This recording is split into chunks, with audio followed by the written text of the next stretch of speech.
Alléluia. Il est digne de louange. Il est digne d'adoration. Merci notre Dieu.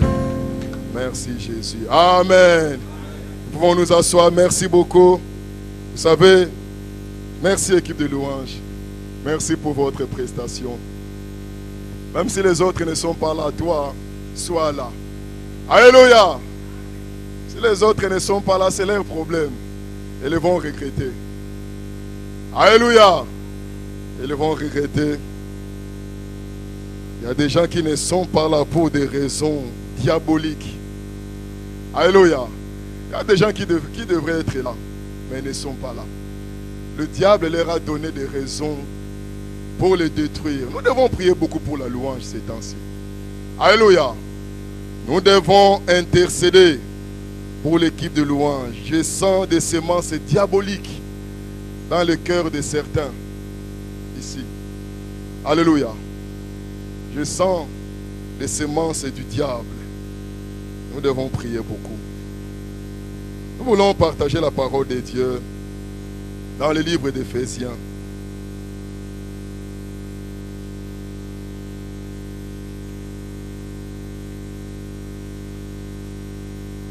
Éphésiens, chapitre 5.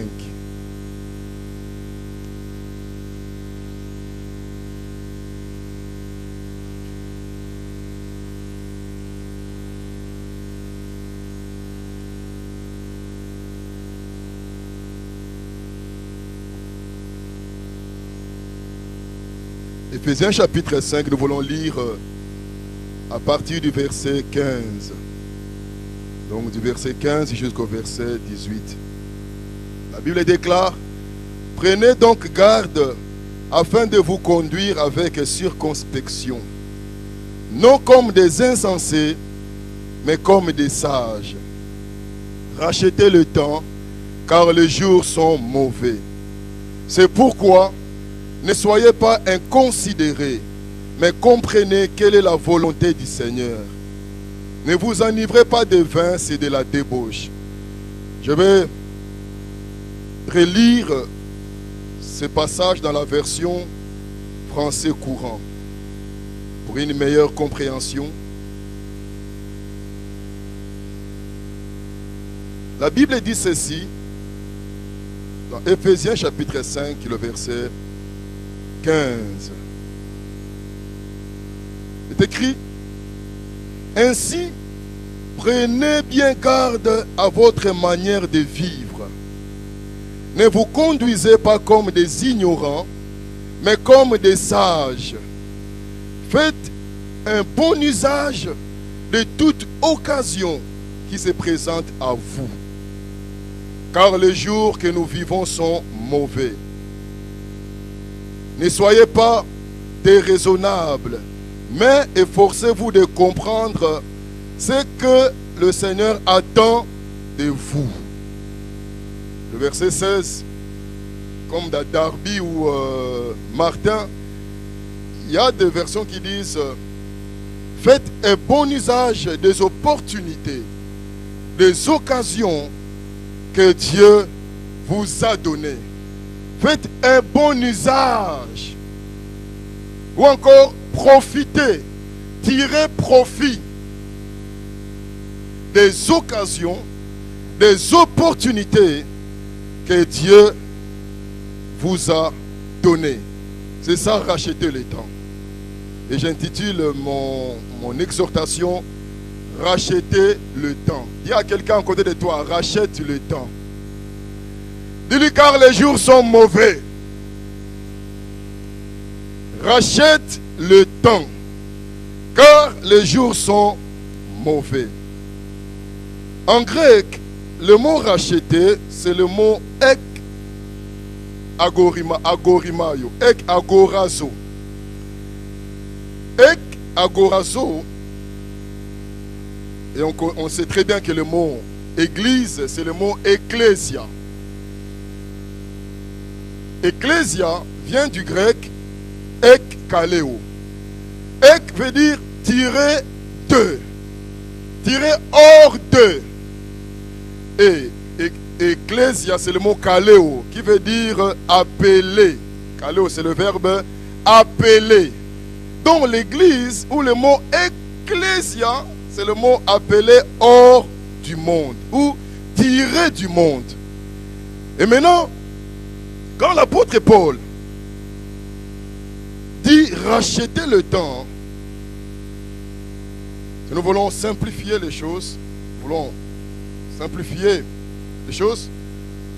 il voulait dire profite des occasions que Dieu t'a données. Profite des opportunités que Dieu t'a données. Essaye de tirer profit. L'apôtre Paul était un économiste quelque part. Parce que vous savez, j'ai fait de l'économie à l'université de Liège. Et quand j'étudie les livres de l'apôtre Paul, je trouve beaucoup de termes économiques.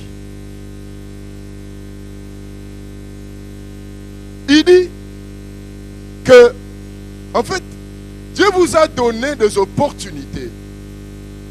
Dieu vous a donné des occasions.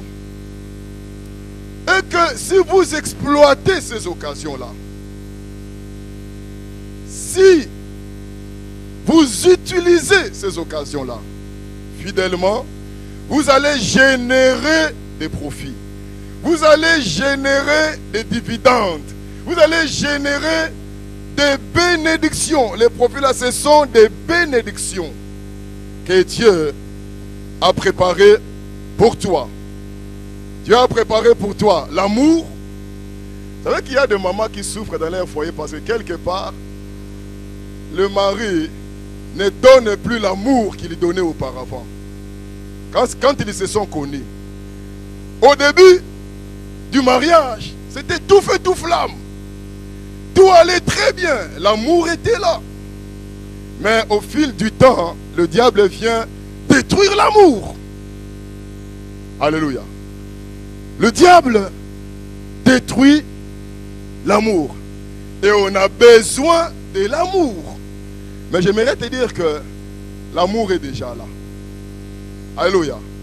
L'amour est là. Si tu as l'impression que non, voilà, mon mari ne m'aime plus comme il m'aimait avant, c'est possible que cet amour revienne. Et je veux même dire que l'amour là est déjà là. Mais Dieu attend de toi que tu utilises les opportunités qu'il t'a données pour susciter l'amour, pour engendrer l'amour.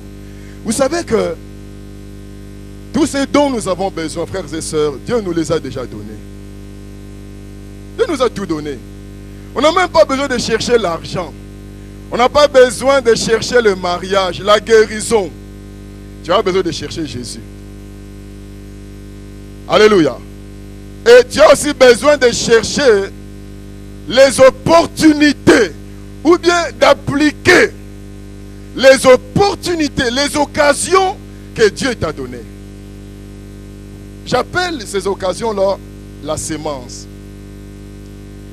Le temps est un capital que Dieu t'a donné. Vous savez, quand j'étais petit, au Congo, j'avais, je crois, 12-13 ans, je faisais des commerces. J'allais au marché de Gambela. Il y en a qui connaissent le marché de Gambela ici, à Kinshasa. J'avais, en lingala on dit mon petit ligablo. Ligablo, c'était un petit commerce. J'ai mis une table dans la rue, à Kitambo, au coin de ma rue. J'ai mis une table et puis j'allais au marché de Gambela. J'achetais des paquets de cigarettes. J'étais encore au païen à ce moment-là. J'achetais des paquets de cigarettes, des bonbons, des biscuits. J'ai commencé avec une petite somme. Mais au fil du temps, paf, mon entreprise a grandi. J'ai commencé avec un petit rien. Donc le temps est un capital. Un capital, c'est le fonds du départ. Des stocks que Dieu nous a donnés. Des stocks, des ressources que nous avons pour commencer une affaire. Pour commencer une activité. Ça peut être des ressources humaines, propres. Et à partir de ces capitales-là, si on est sage, si on a une bonne gestion, nous pouvons aller plus loin. Alléluia. Donc, le temps, quand nous comprenons bien, quand nous essayons de décortiquer, nous faisons un peu d'études, nous comprenons que, frères et sœurs, nous avons tout. Parce que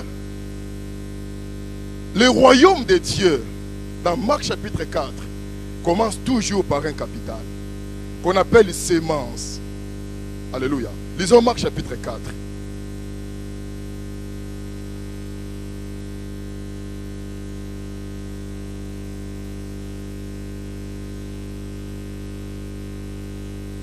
Bon, vous savez, moi j'aime enseigner. L'enseignement explique, décortique, et la prédication proclame. Il y a dans l'enseignement aussi des éléments de la proclamation, la prédication. Mais j'aime l'enseignement. Marc chapitre 4, le verset 26. Marc chapitre 4, le verset 26. Il est écrit,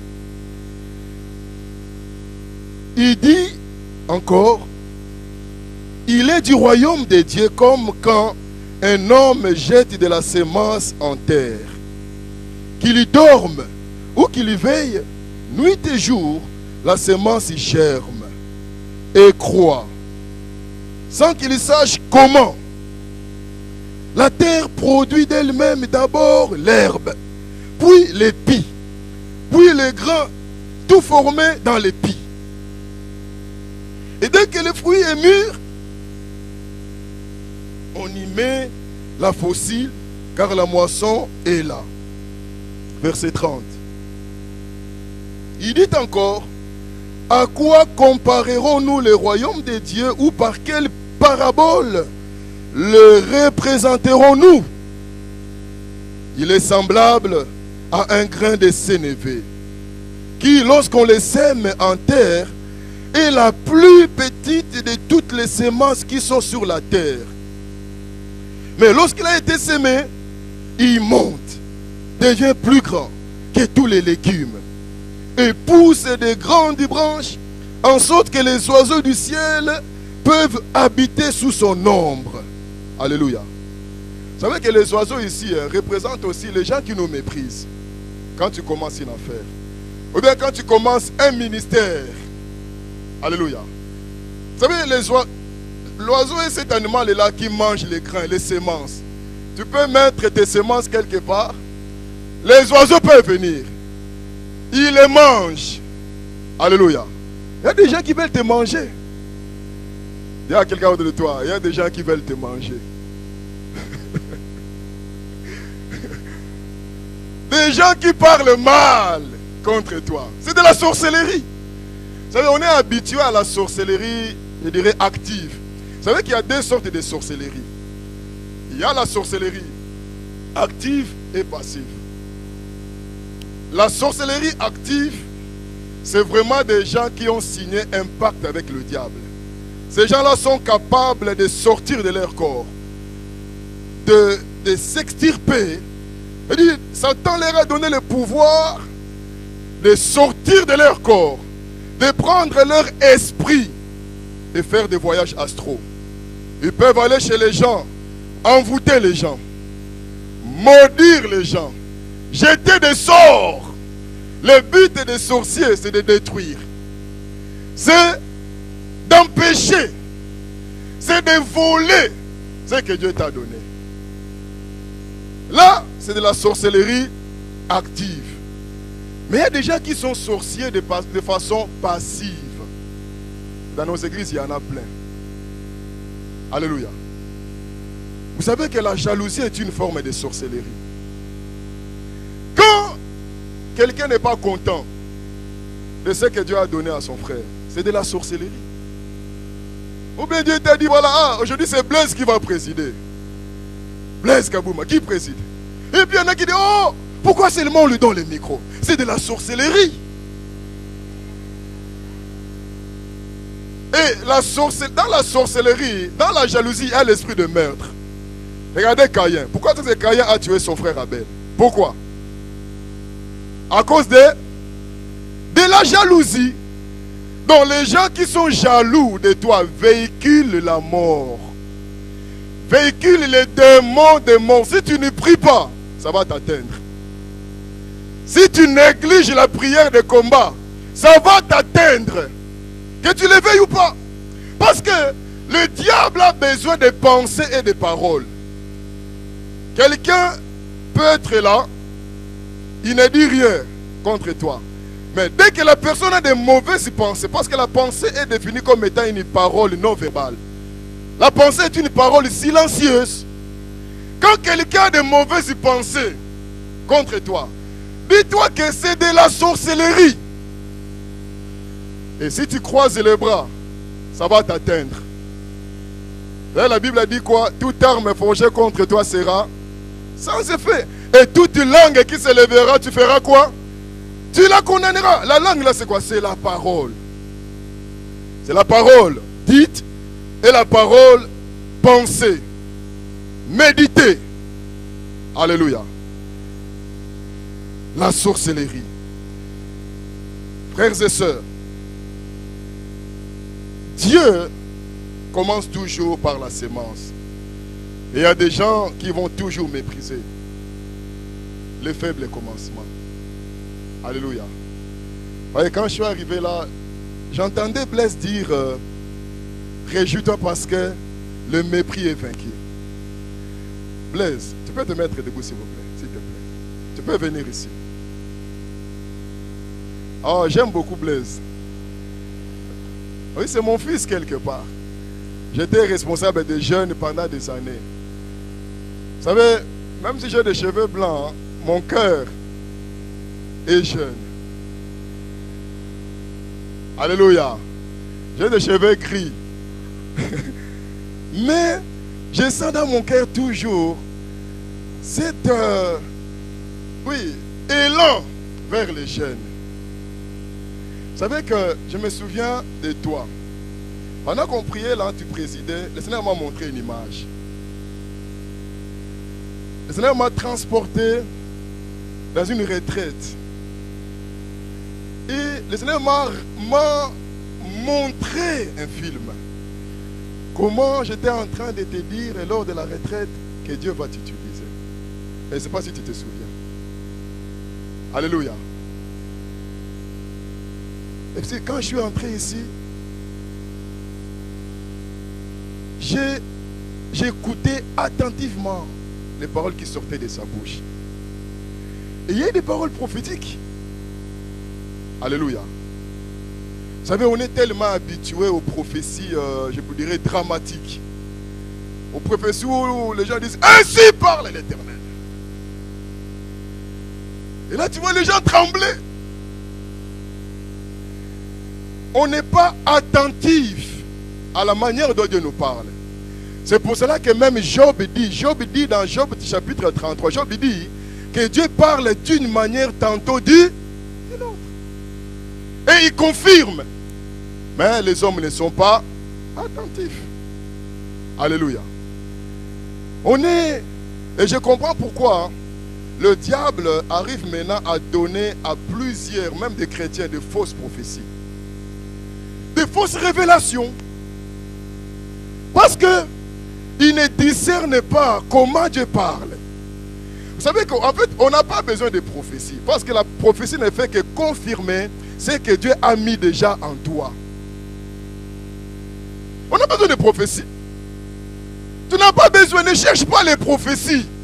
Ne cherche pas les visions. Ne cherchez pas les songes. Il y en a quand il dort, mais il dit Seigneur, parle-moi cette nuit.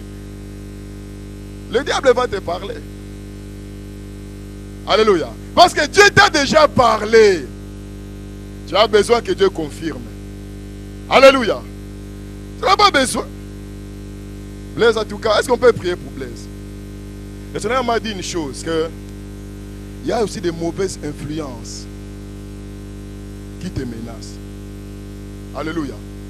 Pendant que j'étais là, le Seigneur m'a dit de te dire, il y a des mauvaises influences qui te menacent aussi. Fais très attention à tes relations. Alléluia. Fais très attention aux gens qui sont autour de toi. Est-ce qu'on peut prier pour Blaise, s'il vous plaît? Est-ce qu'on peut se mettre debout? Nous allons prier pour lui. Tu peux te mettre à genoux. On va prier pour lui. C'est notre frère. On a besoin de lui. Dieu va l'utiliser. Seigneur notre roi, nous bénissons notre frère. Seigneur, merci. Tu es fidèle. Et quand tu donnes la vision, tu donnes aussi la provision. Et le diable n'aime pas ces jeunes. À cause du potentiel que tu as mis en lui. À cause des visions, des objectifs que tu lui as donnés. Et voilà pourquoi nous demandons ta protection sur sa vie. Et nous détruisons le diable. Nous détruisons toute mauvaise compagnie.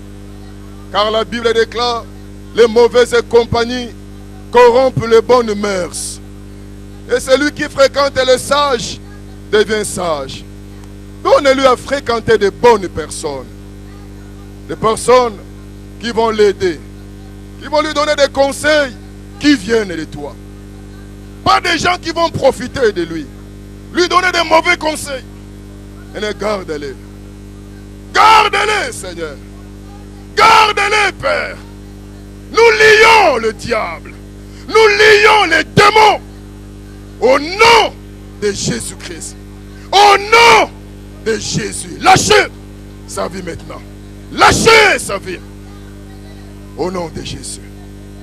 Et ne revenez plus jamais.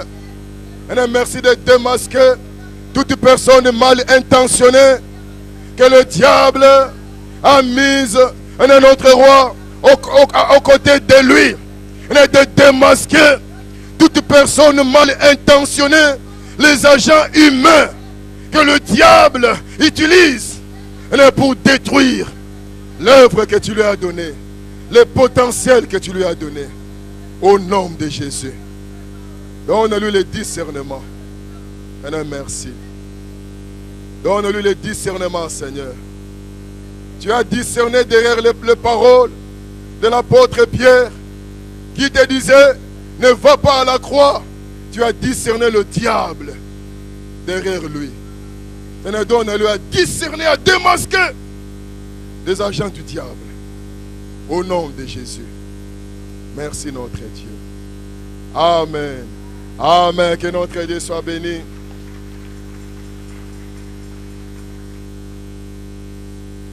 Frères et sœurs, nous parlons des opportunités.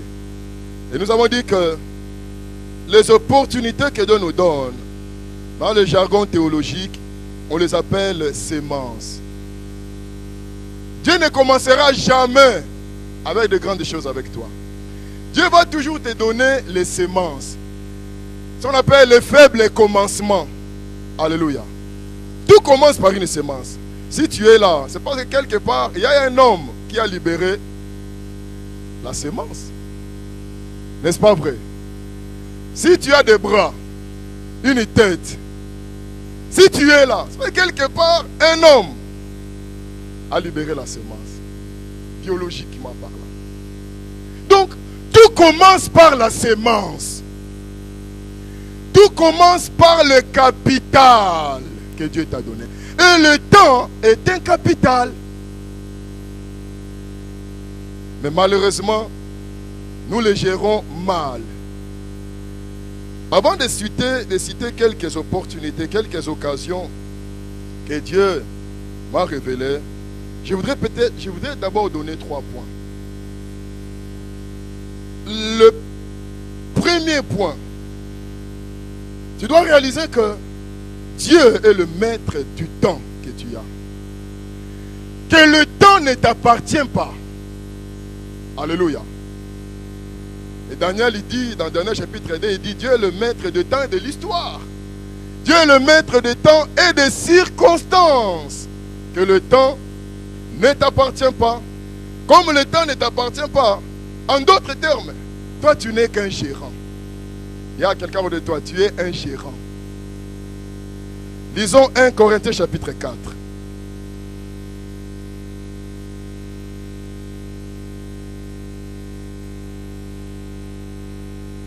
1 Corinthiens chapitre 4, le verset 1 et le verset 2.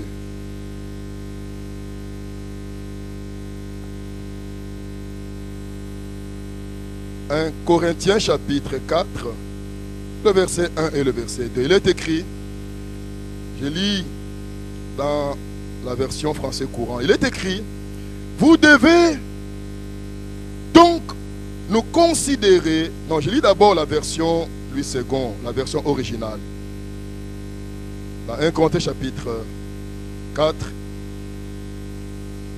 la Bible dit, ainsi qu'on nous regarde comme des serviteurs de Christ et des dispensateurs des mystères de Dieu. Du reste, ce qu'on demande des dispensateurs, c'est que chacun soit trouvé fidèle.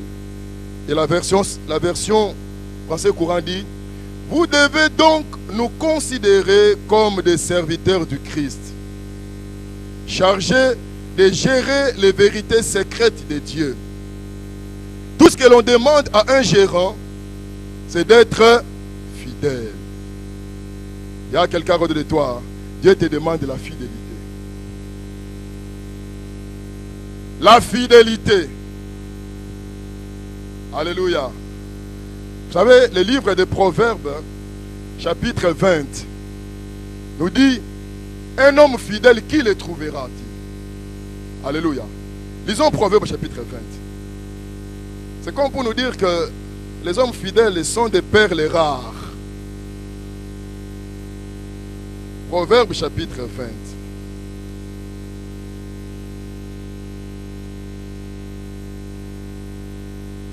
Le verset 6.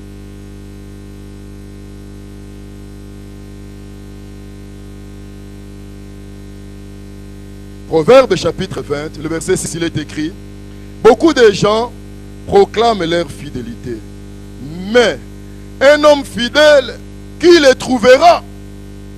Beaucoup de gens proclament leur bonté, mais un homme fidèle, qui le trouvera? Un homme fidèle. La fidélité. Donc, Dieu nous demande d'être fidèle. D'être fidèle. Ça, c'est le premier point. Deuxième point, dans 1 Corinthiens chapitre 6.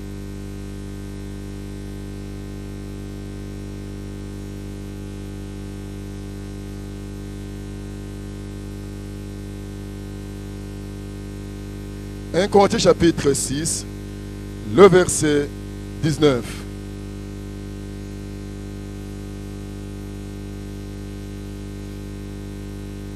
« 1 Corinthiens chapitre 6, le verset 19, il est écrit, « Ne savez-vous pas que votre corps est le temple du Saint-Esprit qui est en vous, que vous avez reçu de Dieu, et que vous ne vous appartenez point à vous-même, car vous avez été rachetés à un grand prix.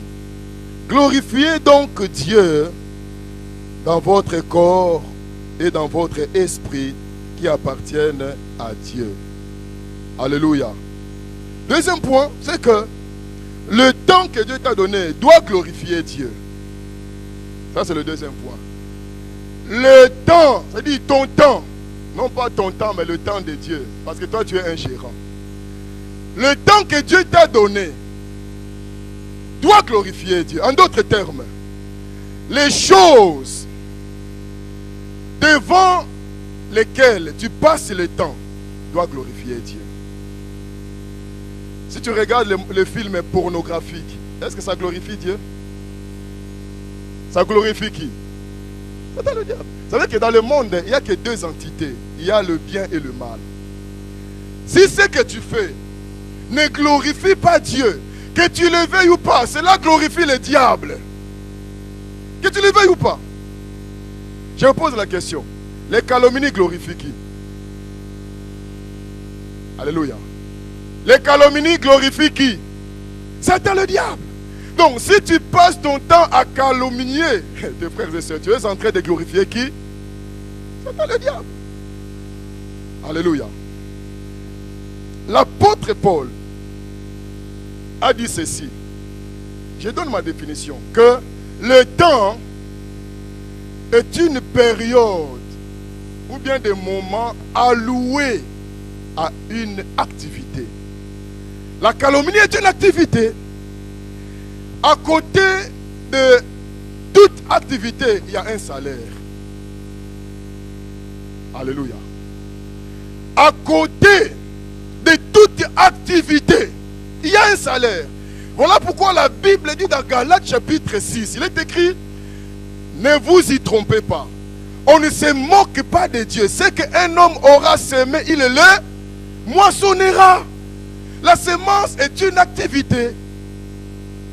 Alléluia. Donc ça dit quoi? Si nous ne s'aimons pas pour Dieu, nous s'aimons implicitement pour le diable. Vous allez voir, dans le désert, quand Moïse a demandé des offrandes pour la construction du tabernacle, il y a des gens qui avaient donné. Mais ceux qui n'avaient pas donné ont donné pour les veaux d'or. Les veaux d'or, c'est une idole. Et derrière les idoles se cache le diable. Derrière l'idolâtrie, il y a les démons, il y a le diable. Donc, si tu ne donnes pas pour Dieu, implicitement, tu donnes pour le diable. Vous savez que il y a longtemps dans cette église, c'était en 1994-95, j'ai prié pour deux adolescents africains qui étaient dans la sorcellerie. Et à un moment, ils ont avoué effectivement qu'ils s'est transformé en rat. En se transformant en rat, vous savez que les rats étaient rongés aussi. Ils rongent. Dans la Bible, c'est l'image de la pauvreté. Quand ils s'est transformé en rat, ils entraient dans les maisons. Ils y volaient l'argent des gens. Comment? En faisant faire des dépenses inutiles. Ils occasionnaient des circonstances telles que les maladies, des accidents, dans le but de voler l'argent. À supposer que tu gagnes 2000 € par mois, et puis du coup, les problèmes arrivent. Problèmes par-ci, par-là. Et même les gens t'appellent en Afrique, ils fabriquent des histoires fausses. Donc, envoie-nous l'argent. Mais derrière cette demande-là, il y a le diable. Si tu manques de discernement, l'argent part. Alléluia. Frères et sœurs, si ton argent ne glorifie pas Dieu, il va glorifier le diable. C'est-à-dire que Dieu va même donner à Satan l'occasion de te payer, de te voler, mais aussi de te détruire. C'est-à-dire la destruction est un salaire. Parce que ton activité, c'est quoi? C'est de l'égoïsme. Tu as l'argent que pour toi-même. Le temps que nous avons, la vie que nous avons, doit glorifier Dieu. Tu regardes, vous savez qu'il y a les Congolais aiment beaucoup les maboké. Les maboké, c'est le théâtre de chez nous. Je ne suis pas contre le théâtre de chez nous là. Mais vous savez que Satan est en train de voler le temps des chrétiens. Au travers de certains films à la télévision, de l'internet, Facebook, le chat, Alléluia. Le diable a tellement mis en place des loisirs. Je ne suis pas contre les loisirs. Je sais qu'il y a des loisirs qui glorifient Dieu. Mais le diable a mis en place en fait des histoires qui sont tellement attrayantes. Des choses qui sont attrayantes. Et quand tu passes ton temps devant ces choses-là, tu auras un salaire. Vous savez par exemple, Beyoncé. Vous connaissez Beyoncé, les jeunes? Les jeunes, vous connaissez Beyoncé? Qui connaît Beyoncé? Ah, même les adultes la connaissent. Beyoncé. Jay-Z. Qui connaît Jay-Z? Jay-Z. Rihanna.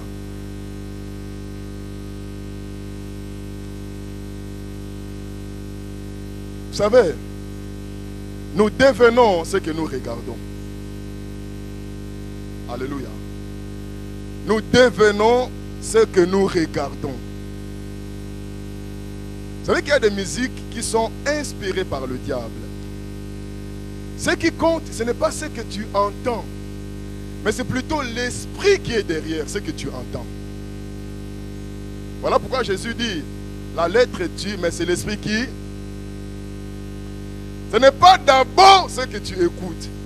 Quelqu'un peut être là, il donne des prophéties qui sont même vraies, entre guillemets. Mais derrière ces prophéties-là, il y a le démon. Si tu n'as pas le discernement, tu vas dire, oh oui, on m'a parlé, on m'a parlé. Mais en fait, derrière ces révélations-là, il y a ta destruction. Il y a des musiques que le diable a mis en place, inspirées par le diable. Quand tu écoutes ça, tu vas devenir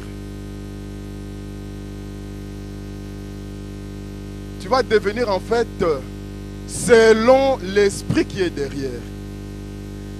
Parce que la plupart des musiques inspirées par le diable prônent la débauche, prônent la rébellion contre l'autorité, prônent le meurtre. Il y a aussi des films à la télévision, même des dessins animés. Parents, ne permettez pas à vos enfants de regarder n'importe quel film à la télévision, s'il vous plaît.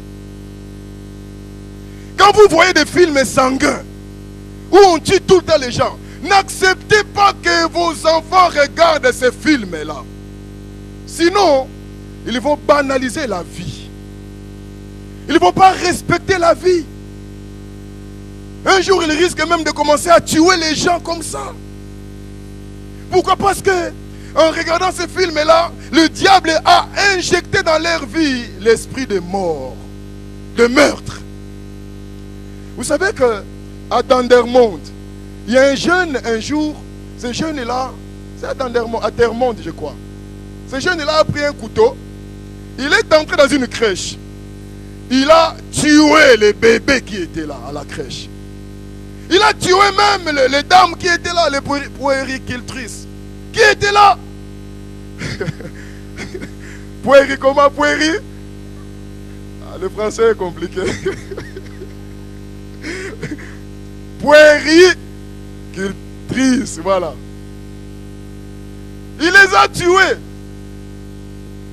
Mais vous savez qu'on a fait des enquêtes, on a constaté que ces jeunes-là étaient passionnés des films d'horreur. Étaient passionnés des films sanglants, des films de Harry Potter, des magies, où les gens voyagent, les gens pouvaient sortir de leur corps. Il était passionné de ces films-là, des films sanguins. Et c'est comme ça que les gens perdent le respect de la vie. Parce que le diable a inspiré ces films-là pour banaliser la vie. On peut faire l'euthanasie n'importe comment aujourd'hui. Alléluia. La vie vient de Dieu. Il est l'auteur de la vie. Quand tu regardes, tu écoutes les Jay-Z, toi jeune. Vous savez que Jay-Z, dans le mot Jay-Z, il y a le mot Jéhovah. Alléluia. Donc, il se considère comme un Dieu. Beyoncé, j'ai regardé, en fait, elle a un autre nom, comment, Sacha. Ah, comment? Ouais, comment les jeunes connaissent ça? Comment? Sacha Fierce. Ça veut dire quoi, Sacha Fierce? Ça veut dire quoi? C'est son deuxième quoi? Ah, tu peux répéter ce que tu as dit? Non, plus fort. Voilà. Ah, quand elle est sur scène, ce n'est plus. C'est Sacha Fierce. Et j'ai fait des recherches, j'ai découvert que Sacha Fierce, c'est le nom des démons. D'après mes recherches, c'est le nom des démons. Donc, quand elle monte sur scène, ces démons-là viennent prendre possession de son être. Parce que dans la vie courante, elle est timide. Mais quand ces démons-là viennent, il lui donne du punch. Du punch. Là, elle peut parler, elle peut libérer des choses. Vous savez, voilà pourquoi la Bible dit, soyez remplis du Saint-Esprit. Quand tu es rempli du Saint-Esprit, tu es contrôlé par le Saint-Esprit. Quand tu parles, ce n'est pas toi qui parles. C'est Christ qui parle au travers de toi. C'est le Saint-Esprit. Quand tu pries, ce n'est pas toi qui pries. C'est le Saint-Esprit qui intercède au travers de toi. Quelqu'un qui est ivre de vin est contrôlé par le vin. Il va libérer des choses. Il va faire des choses incontrôlées. Il est hors du bon sens. Et maintenant, quand l'ivresse part, et puis il dit, ah, c'est moi qui ai pissé au salon. J'ai vu des papas pisser au salon. Sous l'effet de l'alcool. Parce que c'était, vous savez, que le diable fait des dégâts. Fait des dégâts. Tu passes ton temps à boire de l'alcool, à fumer la cigarette. Tu es en train de s'aimer et tu vas récolter. Parce que ce que tu fais là ne glorifie pas Dieu, mais ça glorifie Satan, le diable.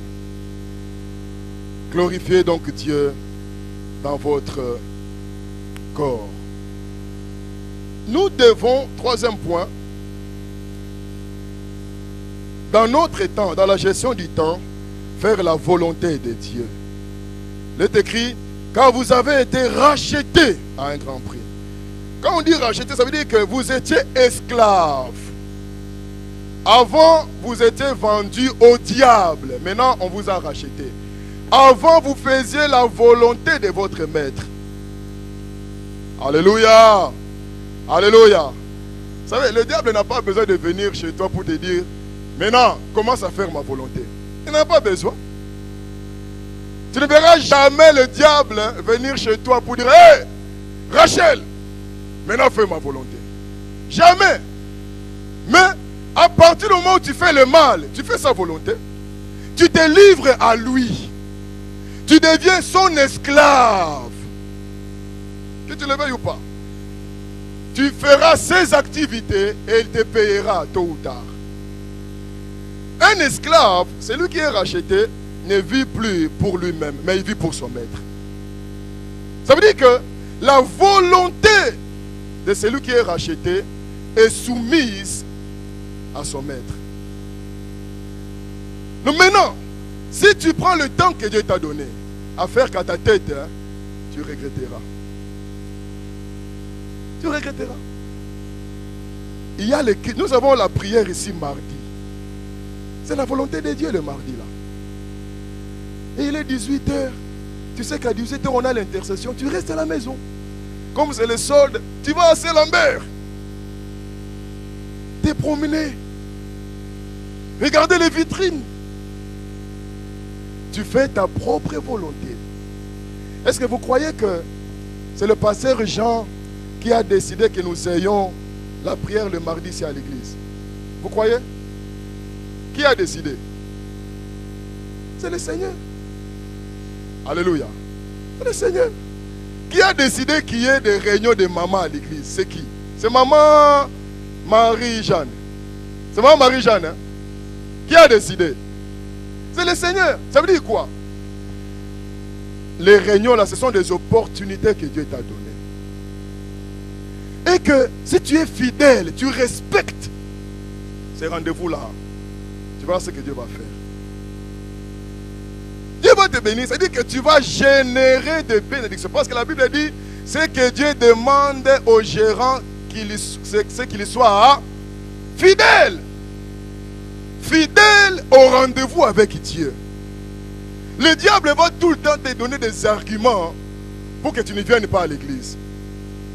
Des arguments qui vont tenir bon. Ces arguments-là, à tes yeux, c'est logique. Tu vas dire, oh non, d'ailleurs, le pasteur Jean ne m'a pas visité, alors je ne vais pas à l'église. Ah, est-ce que tu viens à l'église pour le pasteur Jean? Oh non, telle sœur m'a mal parlé, je ne viens pas à l'église. C'est comme si tu viens à l'église pour cette sœur-là. Les réunions que nous avons à l'église, ce sont des occasions que Dieu nous donne, frères et sœurs, pour que nous puissions engendrer, créer des profits, des bénédictions. Parce que les choses que tu cherches, Dieu les a déjà préparées. Tu n'as pas besoin de chercher. Tu as besoin d'être fidèle. Tu as besoin de faire sa volonté. Parmi les opportunités que Dieu nous a données, c'est la vie des jeûnes et prières. Lisons Matthieu chapitre 17. Je vais clôturer par là. Matthieu chapitre 17.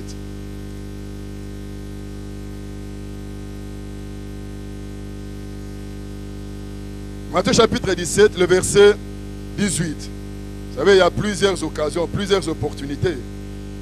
Mais ici, j'ai cité, je crois, 2 ou 3. On est limité par le temps. Matthieu chapitre 17, le verset 21. Il est écrit, mais cette sorte de démon ne sort que par.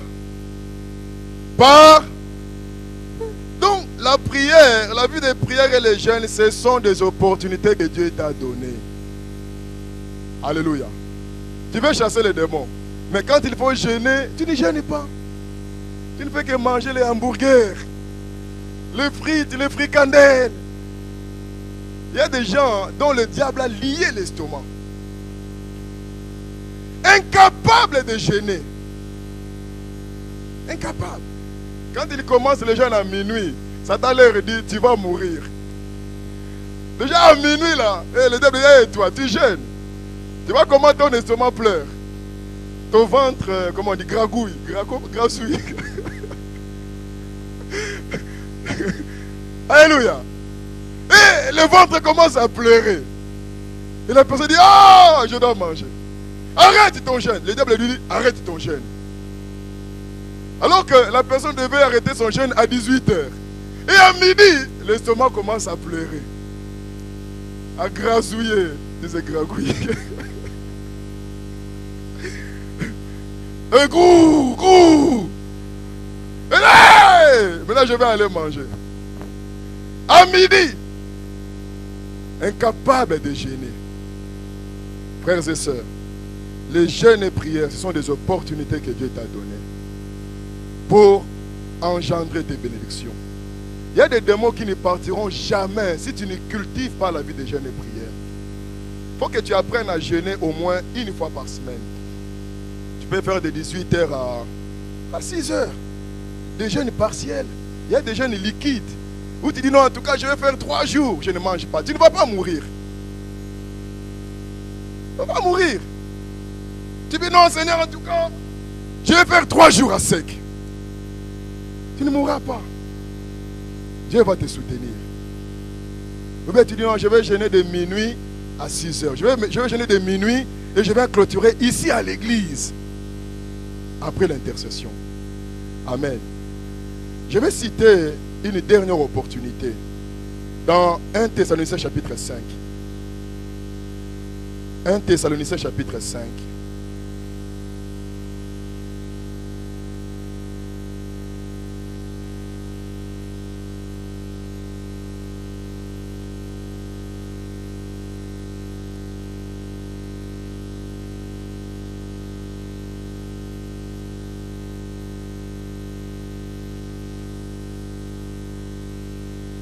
1 Thessaloniciens chapitre 5. Ça, c'est la dernière opportunité, occasion que nous citons avant de clôturer et prier. Il est temps, il est 11 h, nous allons clôturer par ce verset. Il est écrit au verset 18. Il est écrit: rendez grâce en toutes choses, car c'est à votre égard la volonté de Dieu en Jésus-Christ. Dis à quelqu'un de toi: rends grâce à Dieu en toutes choses.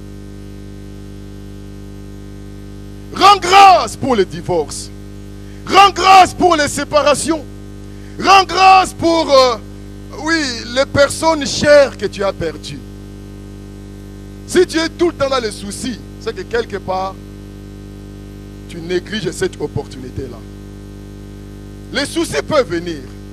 Mais, si tu restes tout le temps dans les soucis, c'est que tu négliges l'opportunité des actions de grâce que Dieu t'a données. Vous savez, j'aime beaucoup la vie de Joseph. Si vous regardez sa vie, vous regardez dans Genèse chapitre 50. Joseph était un homme qui était fidèle aux actions de grâce. Parce que quand il est devenu premier ministre, il était à la primature en Égypte. Et puis, pendant cette période-là, le monde était frappé de la famine. Et ses propres frères, pour manger, ils étaient obligés d'aller en Égypte. Parce qu'il n'y avait qu'en Égypte où on trouvait des vivres. Ses propres frères, les frères qui lui ont fait du mal, ses frères qui lui avaient mis dans un puits, ses frères qui l'ont vendu chez un Égyptien, sont partis en Égypte pour acheter des vivres.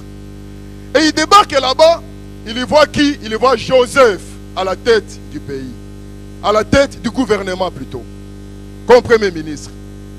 Et quand ils arrivent, ils voient Joseph. Joseph ne leur a pas dit: pourquoi vous venez ici? Vous ne savez pas le mal que vous m'avez fait. Il n'a pas dit ça. Il leur a donné des vivres. Ça veut dire quoi? C'était quelqu'un qui reconnaissait Dieu même au travers du mal qu'on lui faisait.